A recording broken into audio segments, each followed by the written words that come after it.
उत्तर प्रदेश में जबरदस्त जीत के बाद योगी आदित्यनाथ मीटिंग में व्यस्त हैं, तो प्रधानमंत्री नरेंद्र मोदी अगले मिशन पर हैं। आज से प्रधानमंत्री मोदी 2 दिन के गुजरात दौरे पर हैं। उन्होंने अहमदाबाद में आज रोड शो किया। महापंचायत सम्मेलन में पंचायत के प्रतिनिधियों से वो मिले। गुजरात में साल के अंत में विधानसभा चुनाव होने हैं, लेकिन हमारी कहानी प्रधानमंत्री मोदी का गुजरात दौरा नहीं है, बल्कि आज देश हित में हम आपको मोदी राज में बीजेपी की लगातार जीत का सीक्रेट बताएंगे। आखिर वो कौन सा फॉर्मूला है जिसकी बदौलत मोदी राज में सत्ता बीजेपी से चिपकती है तो फिर जल्दी से छूटती नहीं है। हम आपको ये बताना चाहते हैं कि जब से नरेंद्र मोदी प्रधानमंत्री बने तब से लेकर अब तक लोकसभा और विधानसभा चुनावों को कुल मिलाकर देश में 51 चुनाव हुए हैं। इनमें 2 लोकसभा चुनाव और 49 विधानसभा चुनाव हुए हैं। कुल 51 चुनावों में बीजेपी और उसके सहयोगी दलों ने 2 लोकसभा चुनावों समेत कुल 30 चुनाव जीते हैं। वहीं कांग्रेस और उसके गठबंधन को सिर्फ 9 चुनावों में ही जीत मिल पाई है। दूसरी राजनीतिक पार्टियों ने 12 चुनाव जीते हैं। तो आप ये समझ लीजिए कि मोदी राज में किस तरह बीजेपी का पलड़ा भारी है और खासकर प्रधानमंत्री नरेंद्र मोदी पर जनता का भरोसा बरकरार है। लेकिन इसके पीछे वजह क्या है, इस सवाल का जवाब आपको हमारी इस रिपोर्ट में मिलेगा। और साथ ही इस रिपोर्ट के फौरन बाद रूस और यूक्रेन वॉर पर हमारी एक्सक्लूसिव रिपोर्ट आपका इंतजार कर रही है।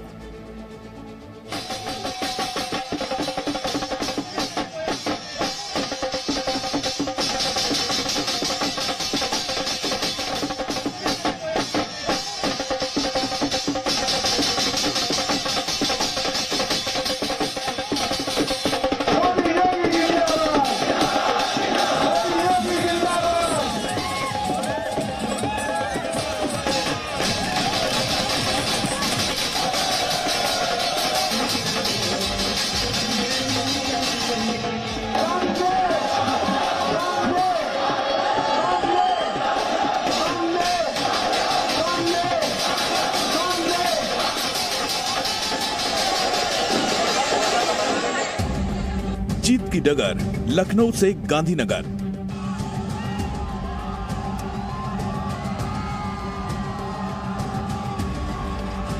मीटिंग में योगी, मिशन पर प्रधानमंत्री मोदी।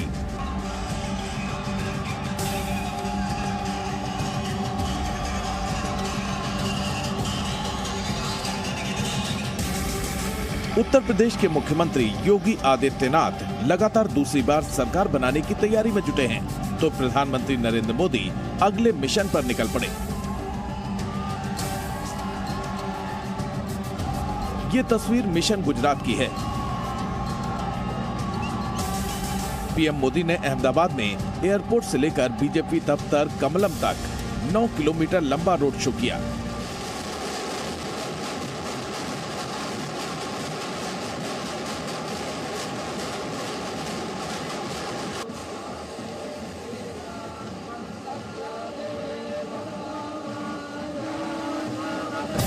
अब सवाल है कि गुजरात में रोड शो की जरूरत क्या है। दरअसल अब अगला विधानसभा चुनाव गुजरात में ही है, जो इसी साल होना है। गुजरात प्रधानमंत्री नरेंद्र मोदी का गृहनगर है और वहां साल 1998 से लेकर 2017 तक गुजरात में हुए सभी 5 विधानसभा चुनाव बीजेपी ने जीते। इनमें से 4 विधानसभा चुनाव में बीजेपी का सबसे बड़ा चेहरा नरेंद्र मोदी थे। बीजेपी के लिए चिंता की बात यह है कि 182 सीटों वाली गुजरात विधानसभा में 2017 चुनाव के दौरान पहली बार उसे 100 से कम सीटें मिली थीं। पीएम मोदी की कोशिश है कि इस बार गुजरात चुनाव में बीजेपी ज्यादा बड़े मार्जिन के साथ जीते, ताकि इसका फायदा 2024 के लोकसभा चुनाव में मिले। आपको याद होगा, गुजरात मॉडल के दम पर ही मोदी साल 2014 में पहली बार प्रधानमंत्री बने थे।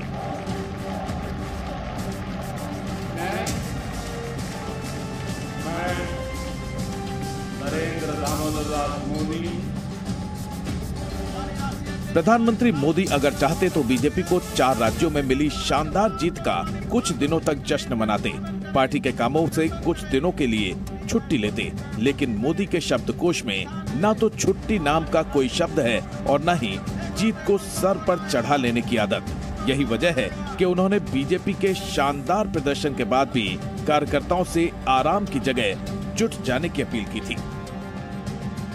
साथियों, हमें जुट जाना है, एक पल भी गंवाना नहीं है। चुनौतियां कितनी ही कठिन क्यों न हो, लेकिन जीतने का संकल्प उससे भी बड़ा होता है। बड़े संकल्पों के साथ, बड़े सपनों के साथ ऊंची सी ऊंचाइयों को पार करने के इरादे के साथ देश को आगे बढ़ाना है। ऐसा नहीं है कि पीएम मोदी का अगला मिशन सिर्फ गुजरात तक ही सीमित है। अब आप इस मैप पर ध्यान दीजिए। साल के अंत में गुजरात के साथ हिमाचल प्रदेश में भी चुनाव होंगे। इसके बाद साल 2023 में त्रिपुरा, नागालैंड, मिजोरम, कर्नाटक, मध्य प्रदेश, राजस्थान और छत्तीसगढ़ में चुनाव होने हैं और उसके बाद होगा 2024 का लोकसभा चुनाव। आज मैं ये भी कहूंगा कि 2019 के चुनाव नतीजों के बाद कुछ पॉलिटिकल ज्ञानियों ने कहा था 2019 में जब लोकसभा में हम दोबारा जीत करके आए तो उस ज्ञानियों ने कहा था कि भाई इस 2019 के जीत में क्या है, ये तो 2017 में ही तय हो गई थी, क्योंकि 2017 में यूपी का रिजल्ट आया था। मैं मानता हूं इस बार भी ये ज्ञानी जरूर कहने की हिम्मत करेंगे कि 2022 के नतीजों ने 2024 के नतीजे तय कर दिए हैं। 2024 का लोकसभा चुनाव अगर पीएम मोदी जीतते हैं तो केंद्र में जीत की ये हैट्रिक होगी, क्योंकि साल 2014 और 2019 में लगातार केंद्र में मोदी के नेतृत्व वाली सरकार है। अब सवाल यह है कि मोदी राज में लगातार जीत का सीक्रेट क्या है। 5 राज्यों के विधानसभा चुनाव के परिणामों में आपने ध्यान दिया होगा कि जिन राज्यों में कभी एक पार्टी की 2 बार लगातार सरकार नहीं बनी, वहां भी बीजेपी दूसरी बार सरकार बनाने जा रही है। जब से पीएम मोदी बीजेपी का सबसे बड़ा राष्ट्रीय चेहरा बने, तब से लेकर अब तक अरुणाचल प्रदेश, असम, हरियाणा, गोवा, मणिपुर, उत्तर प्रदेश और उत्तराखंड में बीजेपी लगातार 2 बार विधानसभा चुनाव जीतने में कामयाब रही। आखिर ऐसा कौन सा फॉर्मूला है कि मोदी राज में सत्ता बीजेपी से चिपकती है तो फिर जल्दी छूटती नहीं? नरेंद्र मोदी और भारतीय राजनीति को नजदीक से समझने वाले विशेषज्ञ और नेता इस सवाल पर क्या कहते हैं, अब ये सुनिए। देखिए, लोकतंत्र में जब जनता को एक बार विश्वास हो जाता है कि कोई व्यक्ति उनके बारे में, उनके दुख दर्द से जुड़ा है, जब उनको लग जाता है कि यह व्यक्ति एक ईमानदारी के साथ देश को आगे ले जाना चाहता है, समाज को आगे ले जाना चाहता है और जो गरीब है, जो कमजोर है, उनके दर्द को कम करना चाहता है, तो तब जनता ऐसी चिपकती है। इसलिए ये बड़ा स्वाभाविक है, जनता को विश्वास है मोदी जी के ऊपर। डबल इंजन का सरकार ने राज्य में जो विकास किया है, जो महिला को बोलिए, गरीब को बोलिए, सब लोग को बोलिए, जो विकास के लिए जो मदद किया है, यही एकमात्र वो ब्रांड है नरेंद्र मोदी जी का। और इसलिए अभी तक उस सबके हृदय में नरेंद्र मोदी जी हैं। मोदी राज में बीजेपी की लगातार जीत की सबसे बड़ी वजह है प्रधानमंत्री नरेंद्र मोदी की नेतृत्व क्षमता और लगन। अब सोचिए, एक प्रधानमंत्री 4 राज्यों में जीत के अगले दिन ही गुजरात जाकर बढ़ती गर्मी में रोड शो करता है। एक प्रधानमंत्री गुजरात में पंचायत के सदस्यों से मिलता है, उनका हौसला बढ़ाता है। मोदी जी, आप फकीरों की तरह रहते हैं, आप फकीर अपने आप को बताते हैं, और दूसरी तरफ आपका परिवार भी इतना बड़ा, 100-125 करोड़ का आपका परिवार है। छुट्टी आप कभी नहीं लेते, और मैंने ये सुना है कि जब आप विदेश दौरे पर जाते हैं तो रात में ट्रैवल करते हैं, कहीं आप रात में रुकते नहीं हैं, हवाई जहाज में आप अपनी रात बिताते हैं।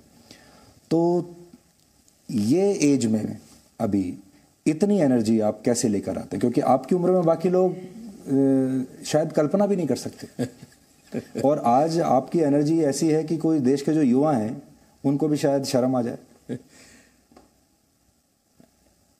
एक तो मुझे लगता है कि ये मेरी जिम्मेवारी है और ईश्वर ने जितना समय दिया है उसका सर्वाधिक उपयोग देशवासियों के लिए होना चाहिए।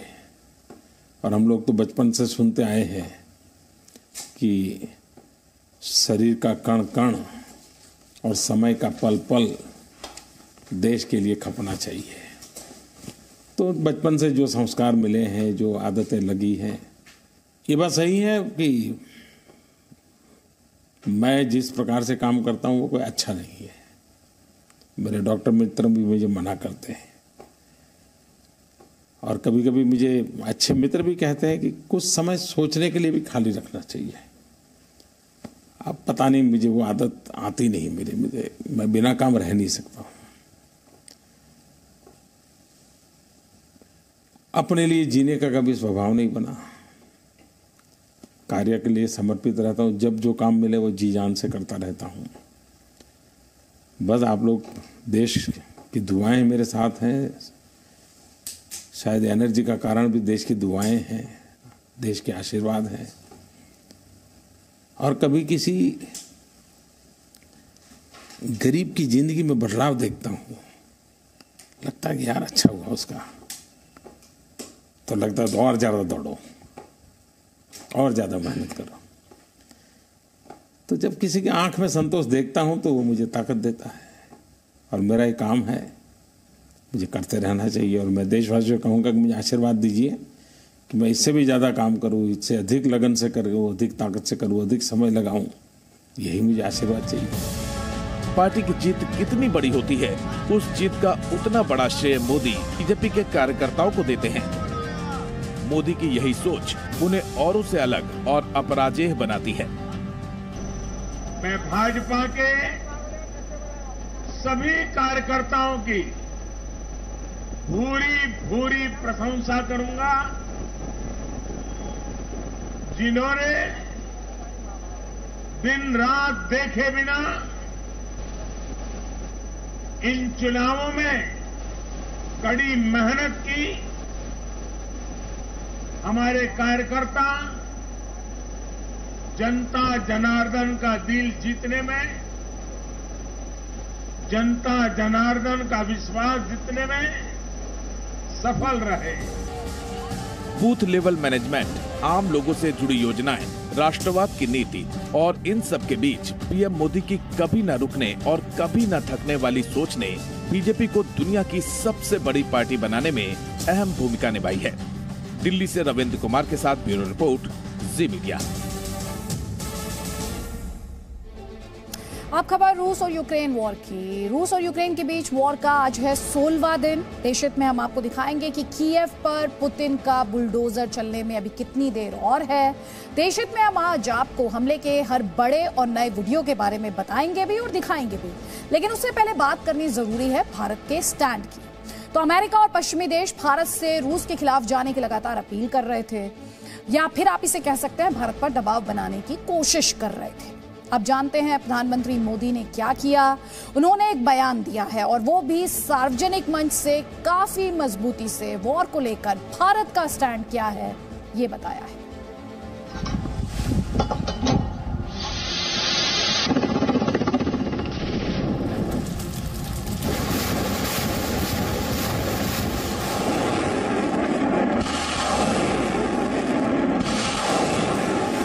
रूस यूक्रेन वॉर पर पीएम मोदी का सीधा संदेश।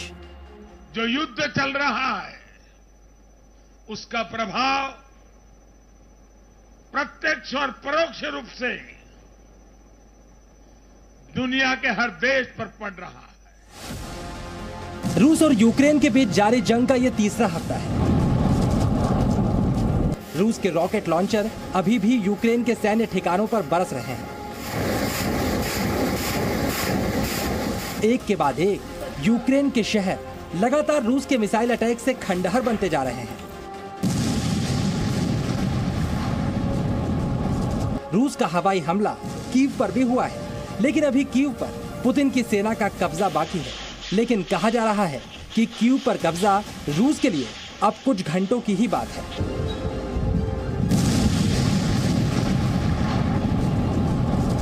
लेकिन इस रिपोर्ट में हमारी कहानी वॉर नहीं है, बल्कि वॉर पर भारत का स्टैंड है। अमेरिका से लेकर ब्रिटेन तक भारत पर वॉर को लेकर अपना स्टैंड क्लियर करने का दबाव बना रहे थे। पश्चिमी देश चाहते थे कि भारत इस वॉर में सीधे तौर पर रूस का विरोध करे और यूक्रेन का साथ दे, लेकिन भारत किसी के दबाव में नहीं आया और यूएन में जब भी रूस के खिलाफ पश्चिमी देशों ने वोटिंग कराई, भारत ने हिस्सा नहीं लिया। अब पीएम मोदी ने रूस यूक्रेन वॉर पर जो बात कही है, उसे रूस, यूक्रेन और अमेरिका समेत सभी पश्चिमी देशों को ध्यान से सुनना चाहिए। जो युद्ध चल रहा है, उसका प्रभाव प्रत्यक्ष और परोक्ष रूप से दुनिया के हर देश पर पड़ रहा है। भारत शांति के पक्ष में है, बातचीत से हर समस्या को सुलझाने के पक्ष में है, लेकिन जो देश सीधे जंग लड़ रहे हैं, भारत का उनसे आर्थिक दृष्टि से, सुरक्षा की दृष्टि से, शिक्षा की दृष्टि से, राजनीतिक दृष्टि से नाता है। प्रधानमंत्री नरेंद्र मोदी का बयान ही भारत का स्टैंड है और जो देश भारत को लेकर अभी भी गलतफहमी पाल रहे हैं, उन्हें इस बयान का मतलब समझाना भी जरूरी है। प्रधानमंत्री मोदी ने कहा कि भारत शांति के पक्ष में है। इसका मतलब यह हुआ कि भारत वॉर के खिलाफ है। उन्होंने कहा कि भारत बातचीत से समस्या सुलझाने के पक्ष में है। इसका मतलब है कि भारत कह रहा है हमले रोके जाएं और संवाद से समाधान निकाला जाए। पीएम मोदी ने यह भी कहा कि जंग लड़ने वाले देशों से भारत का नाता है। इसका मतलब यह है कि भारत के लिए रूस और यूक्रेन दोनों अहम हैं और वो इस वॉर में तटस्थ है। जहां तक रूस और यूक्रेन वॉर को खत्म करने के लिए भारत के प्रयासों की बात है, तो जब से युद्ध छिड़ा है तब से लेकर अब तक खुद प्रधानमंत्री नरेंद्र मोदी ने रूस के राष्ट्रपति व्लादिमीर पुतिन से 3 बार और यूक्रेन के राष्ट्रपति वोलोदिमीर ज़ेलेंस्की से 2 बार बातचीत की है। दोनों नेताओं को उन्होंने युद्ध रोकने और बातचीत के जरिए हल निकालने की सलाह भी दी है। पश्चिमी देशों से लेकर यूक्रेन तक सबको लगता है कि पीएम मोदी पुतिन को युद्ध रोकने के लिए मना सकते हैं। यूक्रेन के विदेश मंत्री ने भी पीएम मोदी से अपील की थी कि वो इस जंग को रोकने के लिए पुतिन से बात करें। भारत बुद्ध का देश है जो युद्ध नहीं, शांति का संदेश देता है। कई देशों के लिए युद्ध करना एक पेशा है, लेकिन भारत के लिए युद्ध अंतिम विकल्प है। कीव से अनस मलिक के साथ ब्यूरो रिपोर्ट, जी मीडिया। तो रूस यूक्रेन वॉर पर भारत का स्टैंड आपने देख लिया। अब आपको बताते हैं कि कैसे रूसी सेना और कीव का फासला काफी कम रह गया है, ये दावा किया जा रहा है। दरअसल ये कहा जा रहा है कि रूसी सेना ने कीव पर कब्जा जमाने की रणनीति तैयार कर ली है और बस इंतजार किया जा रहा है राष्ट्रपति पुतिन के इशारे का। हम आपको दिखाने जा रहे हैं कीव पर कब्जा जमाने की ये रूस की रणनीति क्या है और कहां तक पहुंची है रशियन फोर्सेस।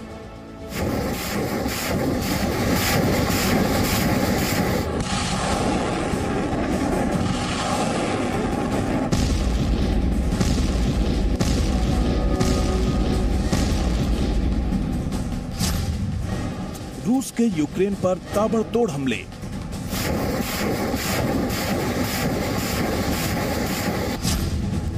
सेना का फॉरवर्ड मार्च, आसमान से बमबारी।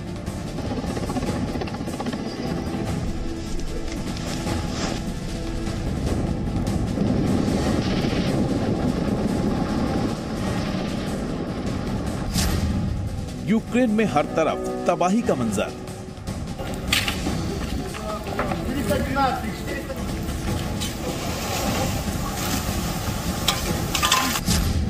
कीव के बेहद करीब पुतिन की सेना।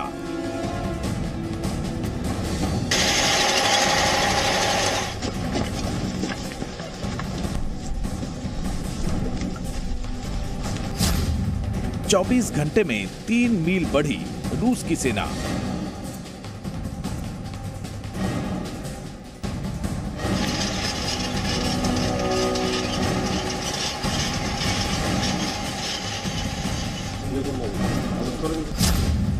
पुतिन के 15 कदम, कीव खत्म।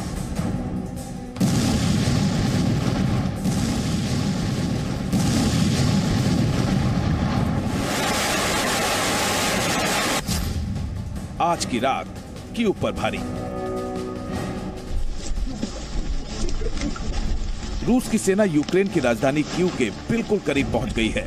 कीव की घेराबंदी कर दी गई है और फाइनल अटैक की तैयारी है। पुतिन की सेना कीव के कितने करीब पहुंची और उसकी रणनीति क्या है, ये बताने से पहले आपको दिखाते हैं आज किस तरह रूस ने यूक्रेन पर एक के बाद एक हमले किए।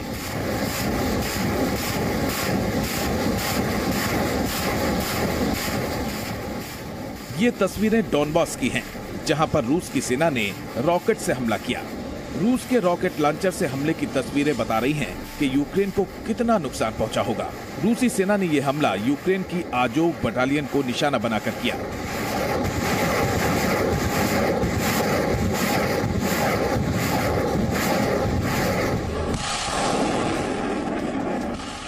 रूस की सेना यूक्रेन के दूसरे सबसे बड़े शहर खार्किव पर पूरी तरह कंट्रोल करने की भी कोशिश कर रही है। ये तस्वीरें बता रही हैं कि रूस की सेना खार्किव पर कितने बम बरसा रही है।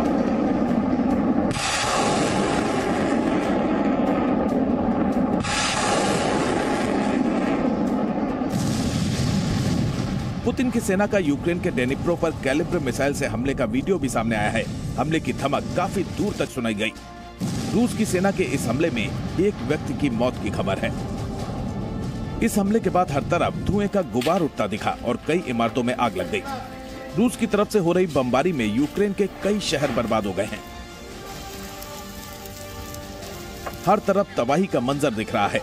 हवाई हमले में हजारों घर तबाह हो गए हैं। यूक्रेन का कहना है कि रूसी सैन्य हमले में उसके नागरिकों की भी जान गई है।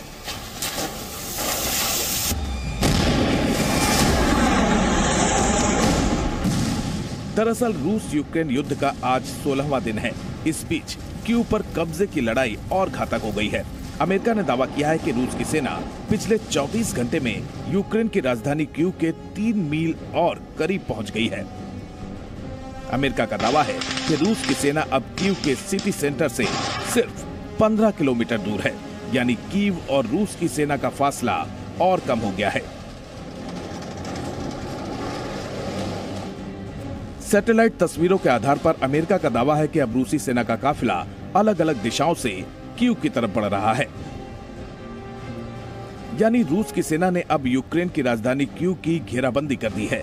पुतिन की सेना कीव से चंद कदमों की दूरी पर है। कीव की तरफ बढ़ रही रूसी सेना लगातार फायरिंग कर रही है। रास्ते में जो भी आ रहा है उसे हटाने की कोशिश की जा रही है। दरअसल कीव पर कब्जा करने के लिए रूसी सेना ने बड़ी तैयारी की है। रूसी सेना ने कीव को 2 तरफ से घेरना शुरू कर दिया है।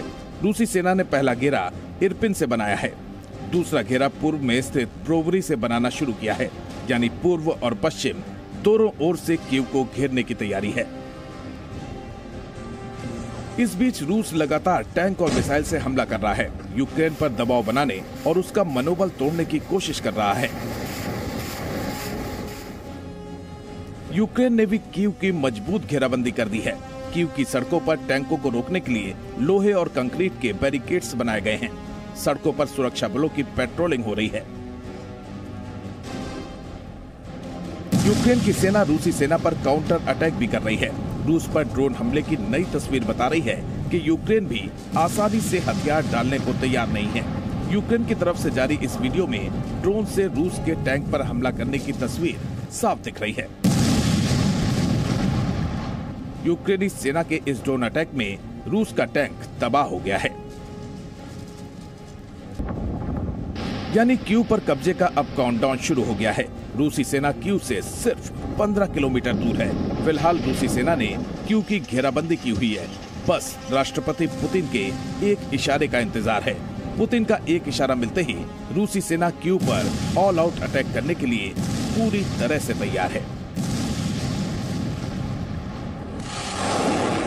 ब्यूरो रिपोर्ट, जी मीडिया।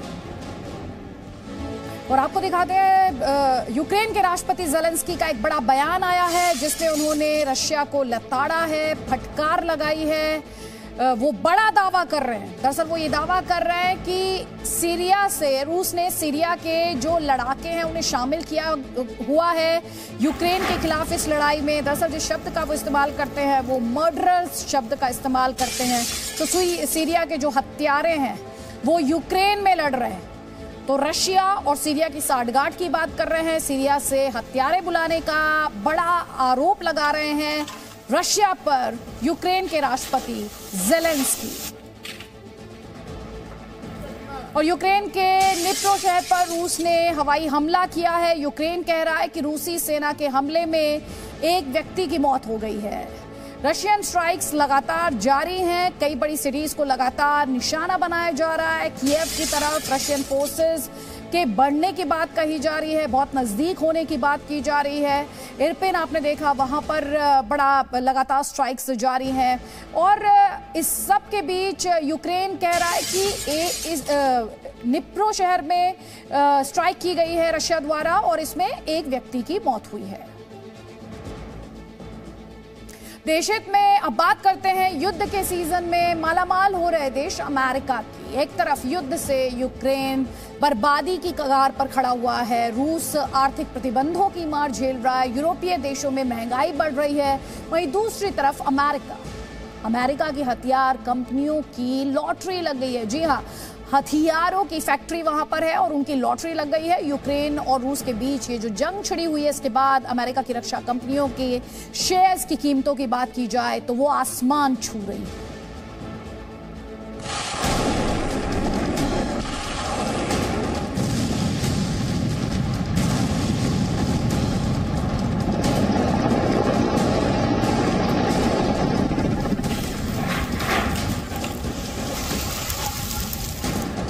रूस के घातक हथियार आग बरसा रहे हैं।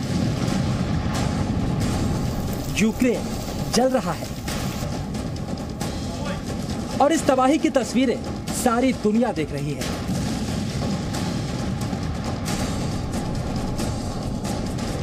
आसमान में गरजते रूस के फाइटर जेट्स और हेलीकॉप्टर्स कभी भीषण हमला करते नजर आ रहे हैं तो कभी यूक्रेन की मिसाइलों से नष्ट होकर उनका मलबा जमीन पर सुलगता दिख रहा है। कभी रूस की खतरनाक मिसाइलें यूक्रेन के शहरों में तबाही का सैलाब ला रही हैं और कभी यूक्रेन का एयर डिफेंस सिस्टम रूस की मिसाइलों को तबाही मचाने से पहले रोकने में कामयाब हो जाता है। इस बीच धीरे धीरे रूस की सेना यूक्रेन की राजधानी कीव की तरफ बढ़ रही है। रूसी टैंकों और वाहनों का काफिला सड़कों पर भी दिखाई दे रहा है।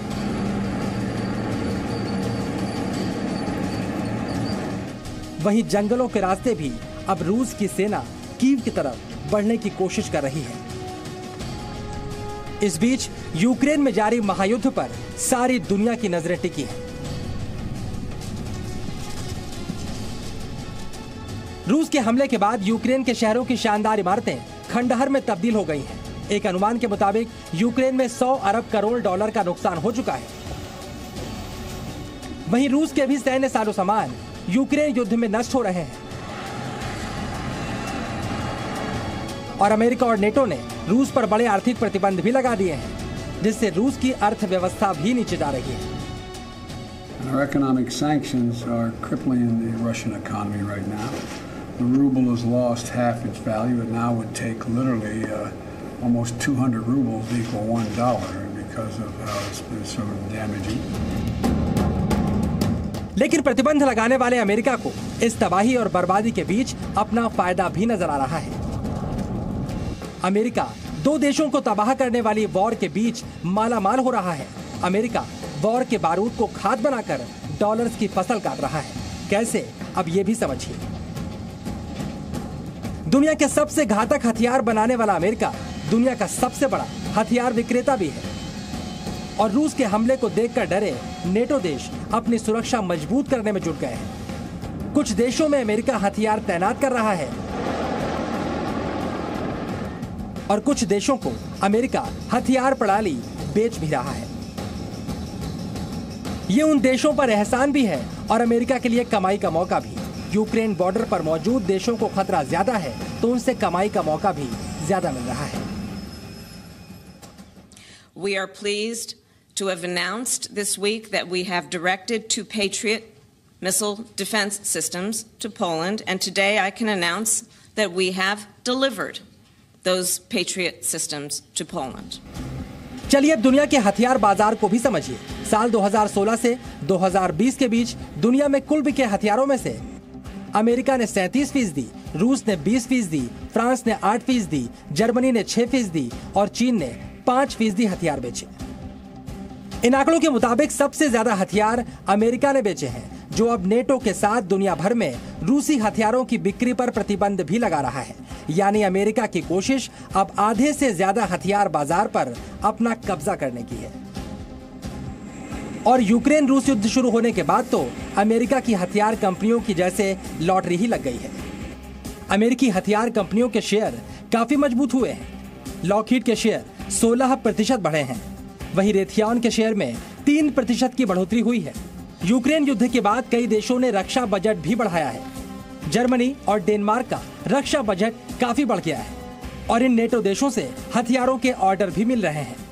कोई भी वार होता है तो उसमें उन्हीं कंपनियों का फायदा होता है जो डिफेंस प्रोडक्शन, डिफेंस यूनिट्स या डिफेंस की और इक्विपमेंट्स बनाते हैं, जैसे कि जिसकी काफ़ी ज़्यादा कंपनीज अमेरिका में हैं। और इससे सिर्फ अमेरिकन कंपनीज को बल्कि इजरायली कंपनीज जो बहुत बनाती हैं, जर्मन कंपनीज बनाती हैं, फ्रेंच कंपनीज बनाती हैं, इनको फ़ायदा होगा क्योंकि हथियारों की खपत ज़्यादा होगी, उनकी डिमांड ज़्यादा होगी। अब आप ये भी समझिए आखिरकार क्यों अमेरिका की हथियार कंपनियों के शेयर इतनी तेजी से बढ़ोतरी पर हैं। यूरोपीय यूनियन ने ऐलान किया है कि वो 45 करोड़ यूरो के हथियार खरीदेगा और उसे यूक्रेन को सौंपेगा। इधर अमेरिका ने कहा है कि वो 35 करोड़ डॉलर की अतिरिक्त सैन्य सहायता देगा। इससे पहले अमेरिका ने 65 करोड़ डॉलर की सैन्य सहायता यूक्रेन को दी थी। We have donated thus far $1 billion in security assistance, and more shipments of defensive equipment are on the way as I speak. We're coordinating deliveries of anti-armor and anti-air capabilities with a wide range of our allies and partners. इन सबको मिलाकर अगर देखें तो America और NATO देश 17,000 anti tank हथियार और 2,000 stinger anti aircraft मिसाइलें भेज रहे हैं, जिसे अमेरिकी कंपनी रेथियॉन बनाती है। वहीं रेथियॉन लॉकहीड मार्टिन के साथ मिलकर जेवलिन एंटी टैंक मिसाइल भी बनाती है, जिसे अमेरिका और दूसरे नेटो देशों ने बड़े पैमाने पर यूक्रेन को दिया है। अब हथियारों की बिक्री बढ़ेगी तो अमेरिकी कंपनियों की आमदनी भी बढ़ेगी और उनके शेयर भी ऊपर जाएंगे। अमेरिका का कारोबार इतना बड़ा है कि अमेरिका विश्व के कई देशों को, ख़ासतौर से लैटिन अमेरिका के देशों को, पूरे यूरोप को, एशिया के कई देशों को हथियार बेचता है और काफ़ी मात्रा में बेचता, भारत समेत। Bharat, Japan, south Korea, Vietnam, Taiwan, ये सब देश अमेरिकी हथियारों के बड़े खरीदार हैं। तो हथियारों के इस बाजार में सबसे बड़ा विक्रेता अमेरिका है, उसके बाद रूस और फिर चीन। यानी कुल मिलाकर यूक्रेन युद्ध से भले ही यूक्रेन और रूस को भारी नुकसान हो रहा हो, लेकिन अमेरिका समेत उन तमाम देशों की अर्थव्यवस्था मजबूत हो रही है जो हथियारों के बाजार के बड़े खिलाड़ी हैं। तुर्की भी रूस की चेतावनी के बावजूद यूक्रेन को अपने घातक हमलावर ड्रोन दे रहा है। इससे उसका हथियार उद्योग भी चमक गया है। इसके अलावा इजराइल का रक्षा उद्योग भी जमकर कमाई कर रहा है। इजराइल हथियार बेच के कमाई कर रहा है, फ्रेंच हथियार बेच के कमाई कर रहे हैं, ब्रिटिश हैं, स्वीडिश हैं जो कि ग्रिपेन वगैरह जहाज बनाते हैं, साहब जहाज बनाते हैं, और यूक्रेन खुद T-80 टैंक बनाता रहा है तो यूक्रेन है। कई देश हैं जो इसमें भागीदारी है, जैसे हंगरी की भागीदारी है नाइट विज़न वारफेयर में, नाइट विज़न टेलीस्कोप वगैरह वगैरह में हंगरी की स्पेशलिटी है। तो कई देश हैं दुनिया में जो कि हथियारों की बिक्री का काम करते हैं। इधर पश्चिमी देशों के प्रतिबंध की वजह से रूस के रक्षा उद्योग को भारी नुकसान उठाना पड़ सकता है। अमेरिका भी भारत पर दबाव बना रहा है कि रूस के हथियारों की खरीद को भारत और कम करे। लेकिन चीन और पाकिस्तान जैसे देशों से घिरे भारत को आधुनिक हथियारों की जरूरत है और अब भारत हथियारों को खरीदने के बजाय रक्षा क्षेत्र में आत्मनिर्भरता की ओर बढ़ने की कोशिश कर रहा है। युद्ध के कारण पूरी दुनिया में महंगाई बढ़ रही है। विकासशील देशों को विशेष रूप से कठिनाई का सामना करना पड़ रहा है। साथियों, इस वैश्विक संदर्भ में इन कठिनाइयों के बीच इस बार के बजट पर नजर डालें तो एक विश्वास पैदा होता है। देश आत्मनिर्भर भारत अभियान के मार्ग पर आगे बढ़ रहा है। साफ है, यूक्रेन रूस महायुद्ध से यूक्रेन बेहाल है। रूस पर कंगाल होने का खतरा है, लेकिन अमेरिका मालामाल होता जा रहा है। ब्यूरो रिपोर्ट, जी मीडिया। और रूस यूक्रेन युद्ध पर इस वक्त बड़ी खबर है। फ्रांस के राष्ट्रपति इमैनुअल मैक्रों का बड़ा बयान है। वो कह रहे हैं इस युद्ध का यूरोप और अफ्रीका पर बड़ा असर देखने को मिलेगा। यूरोप और अफ्रीका में खाद्यान्न संकट होने की आशंका वो जता रहे हैं। तो बड़ी खबर है, फ्रांस के राष्ट्रपति इमैनुअल मैक्रों कह रहे हैं कि यूरोप और अफ्रीका में खाद्य संकट हो सकता है। 7 दिन पहले आपको याद होगा, यूक्रेन के ज़पोरिज़िया न्यूक्लियर पावर प्लांट में आग लगने के बाद पूरा यूरोप दहशत में आ गया था। न्यूक्लियर प्लांट में आग लगने के बाद यूक्रेन के राष्ट्रपति ज़ेलेंस्की ने रूस पर परमाणु आतंकवाद फैलाने का आरोप लगाया था। अब इस प्लांट के अंदर से एक रिपोर्ट आई है जो कि यूक्रेन के दावों पर सवाल खड़े करती है। क्या है ये रिपोर्ट और इस पर कितना भरोसा किया जा सकता है, इस रिपोर्ट में जवाब है।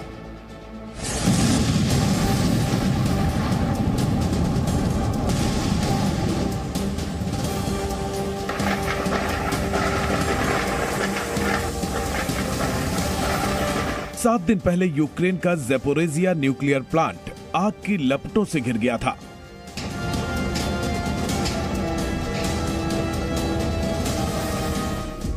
यूक्रेन के सबसे बड़े न्यूक्लियर प्लांट पर हमले के बाद रेडिएशन का खतरा मंडराने लगा था।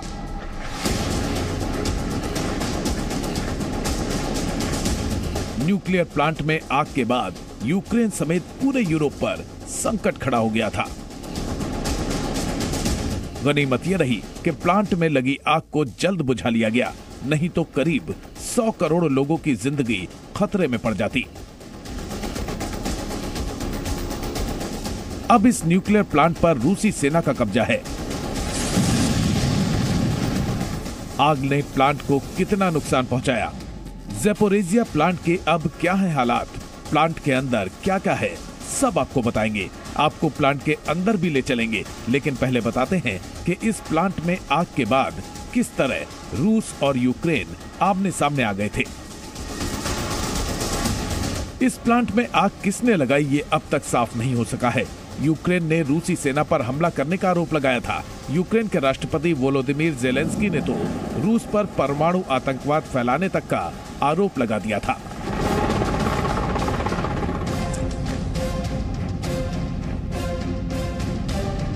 Звертаюся до всіх українців, до всіх європейців, до всіх людей, хто знає слово Чорнобиль, хто знає, скільки горя жертв приніс вибух на атомній станції. Це була глобальна катастрофа. З її наслідками боролися сотні тисяч людей, евакуювали десятки тисяч людей. Росія хоче це повторити і вже повторює, але у 6 разів більше.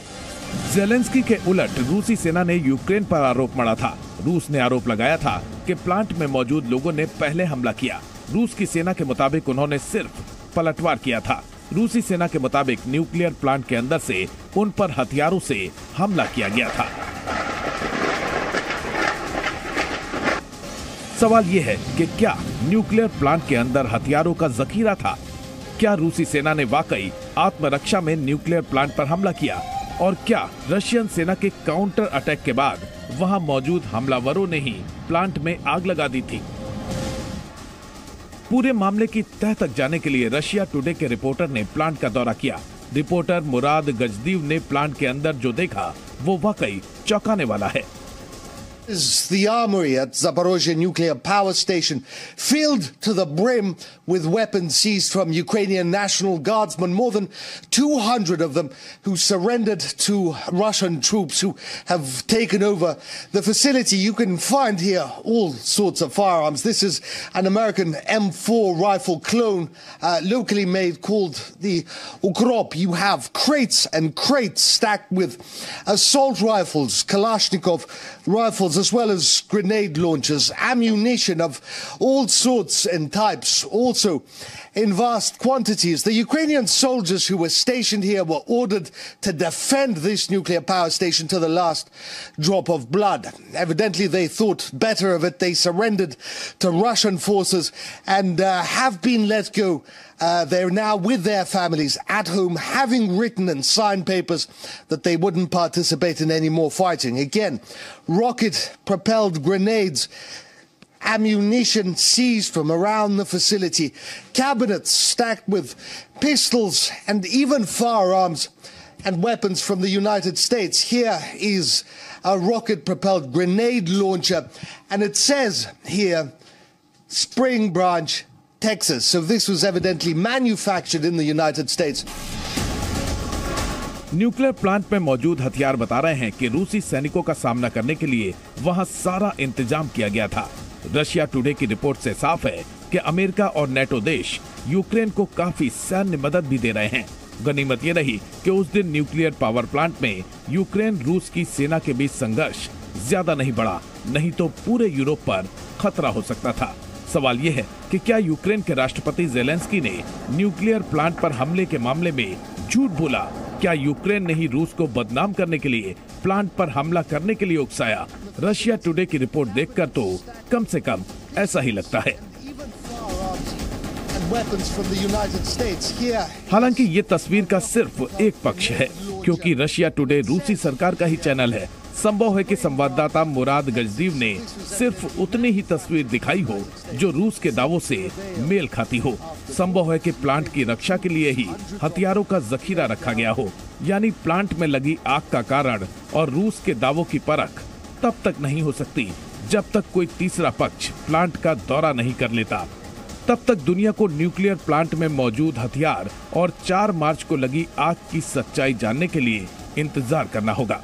ब्यूरो रिपोर्ट, जी मीडिया। और इसीलिए जिस पर हम आपसे बार बार कहते हैं, ये क्लेम्स और काउंटर क्लेम्स की लड़ाई है, ये इंफॉर्मेशन वॉरफेयर है। और इस सब के बीच यूक्रेन बड़ा दावा कर रहा है। यूक्रेन कह रहा है कि बेलारूस से यूक्रेन पर हमला कर रहा है रूस, और इसके पीछे रशिया की मंशा ये है कि बेलारूस को भी यूक्रेन के खिलाफ जो रशिया की लड़ाई है उसे इसमें खींचा जा सके। तो बड़ा आरोप यूक्रेन यहाँ पर लगा रहा है कि यूक्रेन पर हमलों के लिए बेलारूस से के स्पेस को यूज किया जा रहा है, बेलारूस से हमले किए जा रहे हैं ताकि बेलारूस को भी इस लड़ाई में ट्रैक कर सके रशिया।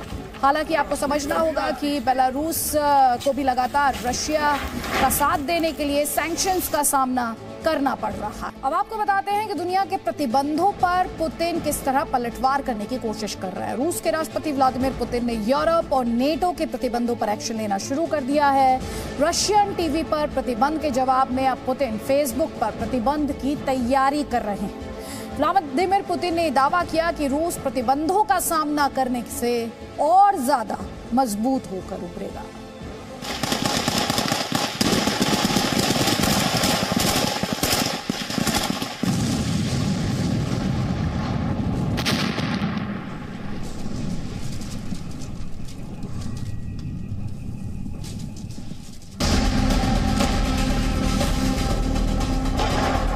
एक तरफ यूक्रेन में जारी महायुद्ध है,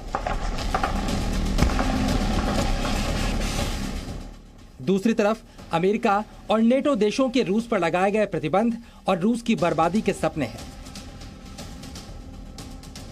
लेकिन इन प्रतिबंधों के खिलाफ रूस के राष्ट्रपति व्लादिमीर पुतिन चट्टान की तरह खड़े हैं। फिलहाल इन प्रतिबंधों पर पुतिन ने बेलारूस के राष्ट्रपति के साथ चर्चा की है। इस चर्चा में अमेरिका और नेटो के प्रतिबंधों के खिलाफ पलटवार की तैयारी भी की गई है। जैसे रशियन टेलीविजन पर प्रतिबंध के खिलाफ अब रूस फेसबुक, इंस्टाग्राम और मैसेंजर पर प्रतिबंध लगाने की तैयारी कर रहा है। वहीं पुतिन ने दावा किया है कि पश्चिमी देशों के प्रतिबंध उन पर भारी पड़ेंगे। रूस के खिलाफ लगाए गए प्रतिबंध पश्चिम के खिलाफ पलटवार करेंगे, जिसमें उच्च खाद्य और ऊर्जा की कीमतें भी शामिल हैं, और मॉस्को अपनी समस्याओं का समाधान करेगा और मजबूत होगा। पुतिन चाहे कह रहे हो कि इन प्रतिबंधों सैंक्शंस के बाद वो और स्ट्रॉन्गर निकलेंगे, परंतु प्रैक्टिकली नहीं निकल पाएंगे। फिलहाल में जो हालात है, रूबल की कीमत शायद 50% से ज्यादा गिर गई है, रूबल की करेंसी की। मॉस्को की स्टॉक मार्केट बंद चल रही है अभी, स्टॉक में ट्रेडिंग नहीं हो रही है। लोगों को अपने एटीएम मशीन से अपने पैसे निकालने में दिक्कत हो रही है। तो इस तरह के हालात तो ऑलरेडी पैदा होने शुरू हो गए हैं इकोनॉमिक सैंक्शन से। अब समझिए ऐसा कैसे होगा। इससे पहले भी 2014 में रूस के खिलाफ अमेरिका और नेटो ने प्रतिबंध लगाए थे, लेकिन रूस 2022 तक और ज्यादा मजबूत हो गया। वहीं रूस को लगता है अगर उस पर अमेरिका और यूरोप ने प्रतिबंध लगाए तो यूरोप में ऊर्जा संकट भी गहरा सकता है, क्योंकि रूस एनर्जी के लिए रूस पर ही निर्भर है। देखिए, ये जो ऑयल एंड गैस की सैंक्शंस लग रही है रूसी ऑयल पर, उसके अलग अलग देशों का अलग अलग प्रभाव और अलग अलग स्ट्रैटेजी होंगे। अमेरिका का टोटल केवल 3% वो इंपोर्ट करता है रूस का ऑयल, तो उसको ज्यादा फर्क नहीं पड़ेगा। परंतु हाँ, अमेरिका के अंदर तेल की कीमतें बढ़ जाएंगी, जिसके चलते और भी फैक्टर्स होंगे। मेन इशू है यूरोप की। यूरोप 40 से 50% अपनी नेचुरल गैस और 30 से 40% ऑयल केवल रशिया से खरीदता है, राइट। अब उसका ऑल्टरनेटिव ले पाना यूरोप के लिए बहुत मुश्किल होगा। अमेरिका ने रूस से तेल और गैस आयात बंद करने का ऐलान किया है। ब्रिटेन ऐसा इस साल के अंत तक करेगा।